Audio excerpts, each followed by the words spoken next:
I'm doing a Jeffrey Robertson here. In your opinion, where would India be today if the British did not step into India? Oh, there's a lot there. It'll take the rest of the program to answer. I'll try and touch on it. But this is almost like the American saying to the widow of the American president, apart from that, Mrs. Lincoln, how did you enjoy the play?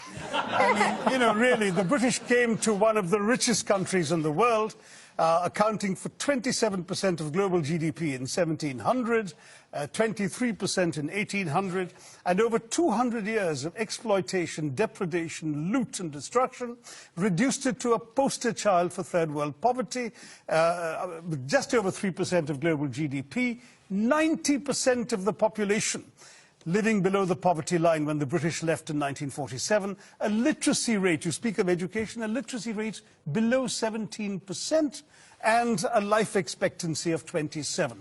The growth rate of British India from 1900 to 1947 was 0.001%.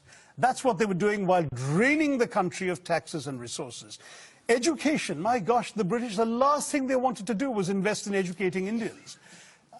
Will Durant, the American historian traveling in India as late as 1930, pointed out that the entire expenditure of the British on education in India, from the nursery level to the highest universities, was less than half the high school budget of the state of New York. All the Indian institutes of technology, the engineering achievements you're talking about, were established after independence by the government of India.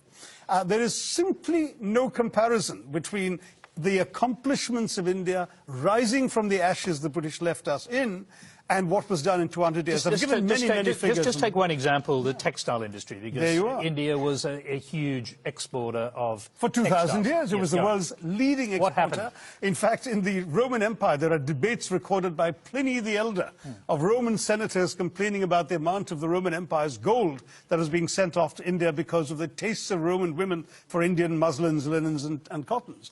Was it just modernism, the Industrial Revolution that destroyed it, or was it something else? No, that's the excuse that apologists like to make, that, you know, oh, it's not our fault, you just missed the bus for the Industrial Revolution.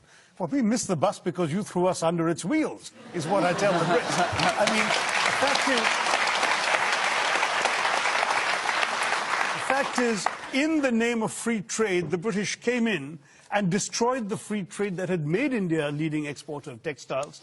The British soldiers smashed the looms so people couldn't practice their craft. They imposed punitive duties and taxes on the export of Indian textiles while lifting duties on the import of British cloth. And they achieved a captive market at the point of a gun. This is not exactly free trade, as you can imagine. Cities like Murshidabad and Dhaka in the subcontinent were depopulated. In one notorious incident, weavers had their thumbs cut off, so when the looms were repaired, they couldn't weave again. Textiles were systematically destroyed as an industry by the British. And that's only one example of many. Well, I'm going to quickly go back to, and I'm just wondering, have young Brits come to terms with their colonial past? No, we haven't at all. Young Brits of every class have no idea about our colonial past, and that is being deliberately done. We are deliberately denied or, you know, kept away from education about the graphic facts of what the British did around the world, you know, including in this country, to the people of this country. The crimes of the British and the crimes that we committed and that were done in our names over 400 years of pillaging conquest is something that we don't like to think about, and yet it is everywhere in modern British history. When people talk about Brexit, it's stunning to me that if you ask British people who voted for Brexit what their major fear is, their fear is that people will come to our country and take our things. And that's exactly... Like, you know, why... I just can't... It doesn't compute, but we don't know this history. You know, I took history in British schools up to the age of 18, and I got a pretty good grade.